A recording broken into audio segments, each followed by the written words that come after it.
بسم اللہ الرحمن الرحیم۔ السلام علیکم ناظرین۔ سورج فضا میں ایک مقرر راستے پر پچھلے 5 ارب سال سے 600 میل فی سیکنڈ کی رفتار سے مسلسل بھاگا جا رہا ہے۔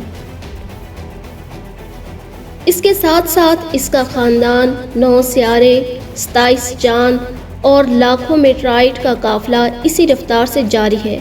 کبھی نہیں ہوا کہ تھک کر کوئی پیچھے رہ جائے یا غلطی سے کوئی ادھر ادھر ہو جائے۔ ناظرین، سب اپنی اپنی راہ پر اپنے اپنے پروگرام کے مطابق نہایت تابعداری سے چلے جا رہے ہیں۔ اب بھی اگر کوئی کہے چلتے تو ہیں لیکن چلانے والا کوئی نہیں، ڈیزائن تو ہے لیکن ڈیزائنر کوئی نہیں، قانون ہے لیکن قانون کو نافذ کرنے والا نہیں، کنٹرول تو ہو رہے ہیں لیکن کنٹرولر کوئی نہیں، بس یہ سب ایک حادثہ ہے۔ ناظرین، چاند 3,70,000 میل دور زمین پر سمندروں کے اربوں خربوں ٹن پانیوں کو ہر روز 2 دفعہ مد و جزر سے ہلاتا رہتا ہے تاکہ ان میں بسنے والی مخلوق کے لیے ہوا سے مناسب مقدار میں آکسیجن کا انتظام ہوتا رہے، پانی صاف ہوتا رہے، اس میں تعفن پیدا نہ ہو، ساحلی علاقوں کی صفائی ہوتی رہے اور غلازتیں بہہ کر گہرے پانیوں میں چلتی جائیں۔ یہی نہیں بلکہ سمندروں کا پانی ایک خاص مقدار میں کھارا ہے، پچھلے 3 ارب سال سے نہ زیادہ نہ کم نمکین، بلکہ ایک مناسب توازن برقرار رکھے ہوئے ہے تاکہ اس میں چھوٹے بڑے سب آبی جانور آسانی سے تیر سکیں اور مرنے کے بعد ان کی لاشوں سے بو نہ پھیلے۔ انہی میں کھاری اور میٹھے پانی کی نہریں بھی ساتھ ساتھ بہتی ہیں۔ سطح زمین کے نیچے بھی میٹھے پانی کے سمندر ہیں جو کھارے پانی کے کھلے سمندروں سے ملے ہوئے ہیں۔ سب کے درمیان ایک غیب پردہ ہے تاکہ میٹھا پانی میٹھا رہے اور کھارا پانی کھارا۔ ناظرین، اس حیران کن انتظام کے پیچھے کون سی عقل ہے؟ اس توازن کو کون برقرار رکھے ہوئے ہے؟ کیا پانی کی اپنی سوچ تھی یا چاند کا اپنا فیصلہ؟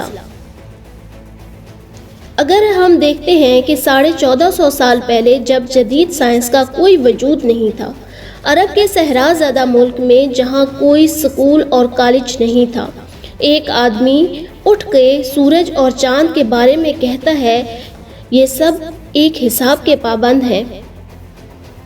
سمندر کی گہرائیوں کے متعلق بتاتا ہے کہ ان کے درمیان برزخ بیریئر ہے جو قابو میں رکھے ہوئے ہے۔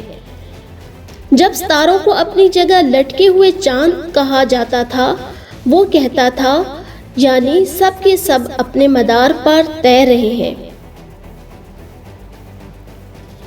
اور جب سورج کو ساکن تصور کیا جاتا تھا وہ کہتا تھا یعنی سورج اپنے لیے مقرر شدہ راستے پر کسی انجانی منزل کی طرف ہمیشہ سے چلا آ رہا ہے، اور جب کائنات کو ایک جامد آسمان چھت کو کہا جاتا تھا وہ کہتا ہے یہ پھیل رہی ہے۔ وہ نباتات اور حیوانی زندگی کے بارے میں بتاتا ہے کہ ان سب کی بنیاد پانی ہے۔ البرٹ آئنسٹائن اپنی دریافت قوانین قدرت اٹل ہے پر جدید سائنس کا بانی کہلاتا ہے، لیکن اس نے بہت پہلے بتایا ترجمہ تم رحمان کی تخلیق میں کسی جگہ فرق نہیں پاؤ گے۔ جدید سائنس کی ان قابل فخر دریافتوں پر 1450 سال پہلے پردہ اٹھانے والے کسی یونیورسٹی سے پڑھا نہیں تھا، کسی لیبارٹری میں کام نہیں کیا تھا۔ نومولود بچے کو کون سمجھاتا ہے کہ بھوک کے وقت رو کر ماں کی توجہ اپنی طرف مبذول کرائے؟ ناظرین، ماں کو کون حوصلہ دیتا ہے کہ ہر خطرے کے سامنے سینہ سپر ہو کر بچے کو بچائے؟ ایک معمولی سی چڑیا شاہین سے مقابلے پر اتر آتی ہے، یہ حوصلہ اسے کس نے دیا؟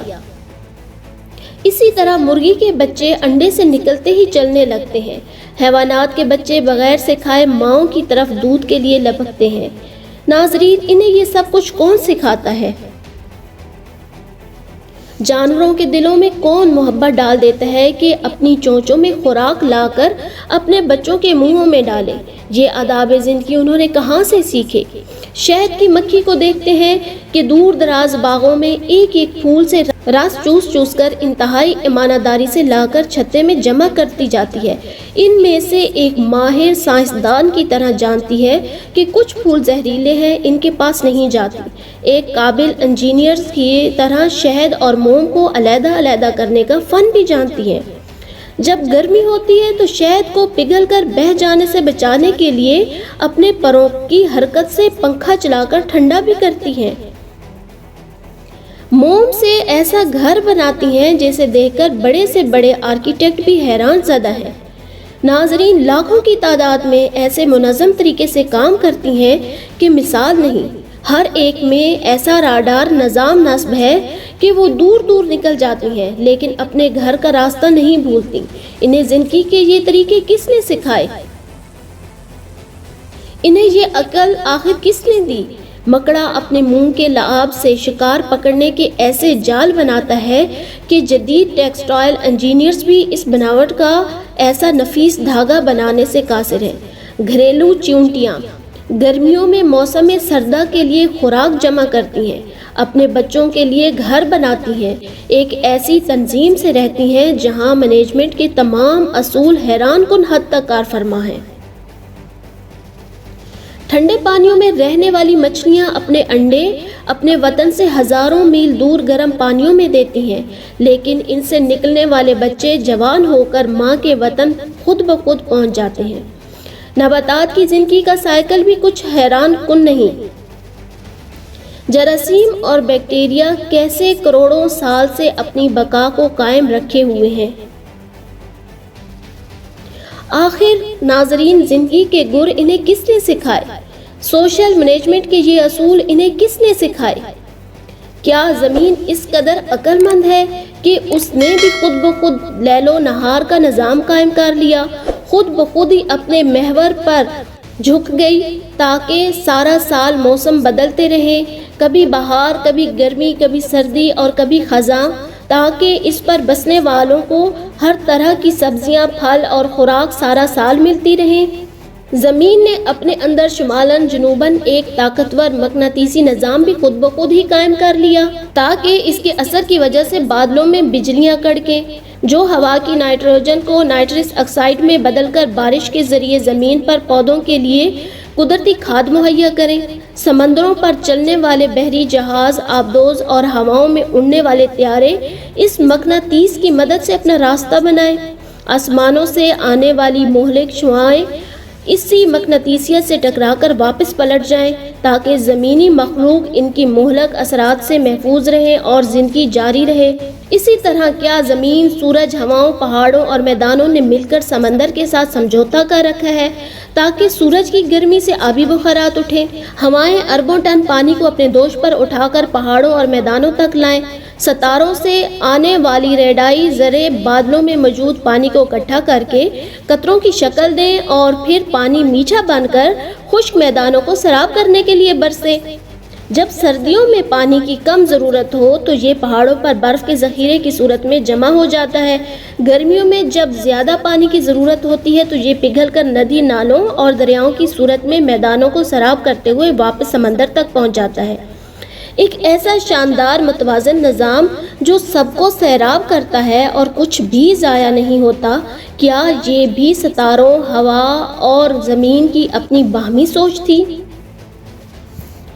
ناظرین، ہمارے لبلبے خون میں شوگر کی ایک خاص مقدار کو بڑھنے نہیں دیتے۔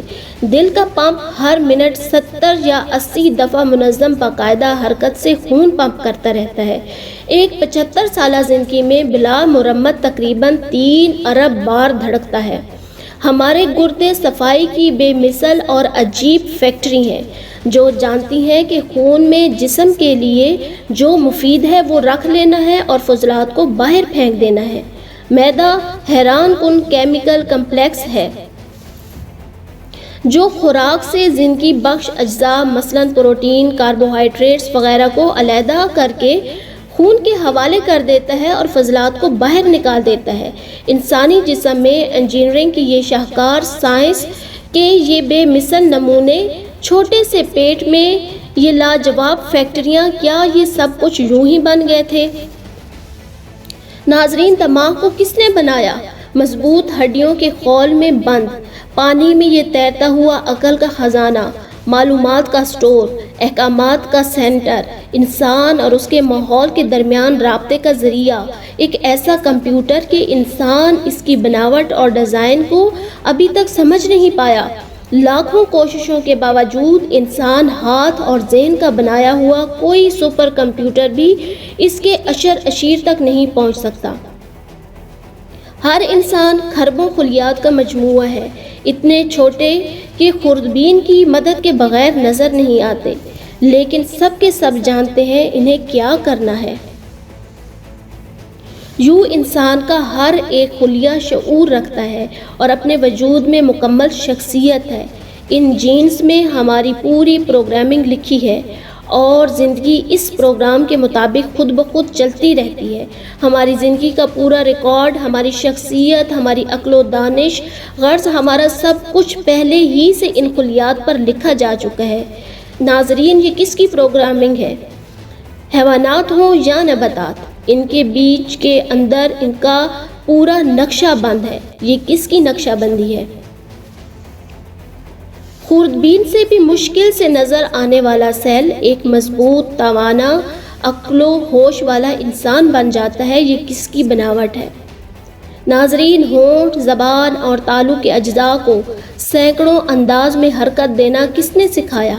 ان حرکات سے طرح طرح کی عقل مند آوازیں کون پیدا کرتا ہے؟ ان آوازوں کو معنی کون دیتا ہے؟ لاکھوں الفاظ اور ہزاروں زبانوں کا خالق آخر کون ہے؟